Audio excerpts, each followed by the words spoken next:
The case of Juteah Downey raises concerns about racial bias and judicial impartiality, particularly in the context of his birthplace, North Preston, Nova Scotia.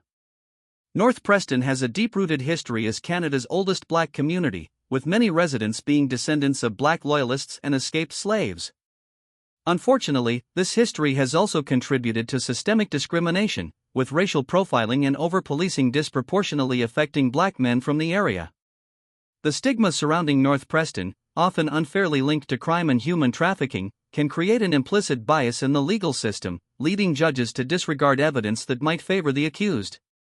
A previous conviction related to adult entertainment can further prejudice a judge, reinforcing stereotypes and leading to a presumption of guilt rather than an objective evaluation of the facts. If a defendant has a background in the sex industry, the court may view them through a moral lens rather than a legal one, disregarding crucial evidence that could prove their innocence.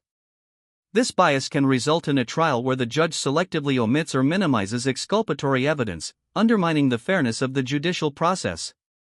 Judges can also justify findings of guilt by relying on broad interpretations of psychological control. In human trafficking cases, courts increasingly accept that control does not require physical force but can be psychological, financial, or emotional.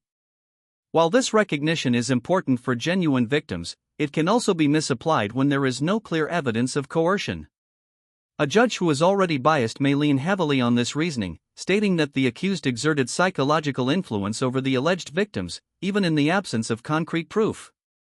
This approach allows judges to bypass reasonable doubt, securing convictions based on subjective interpretations rather than objective evidence. These issues highlight the importance of judicial accountability and the need for safeguards to ensure that racial bias, prior convictions, and subjective reasoning do not compromise the fairness of a trial.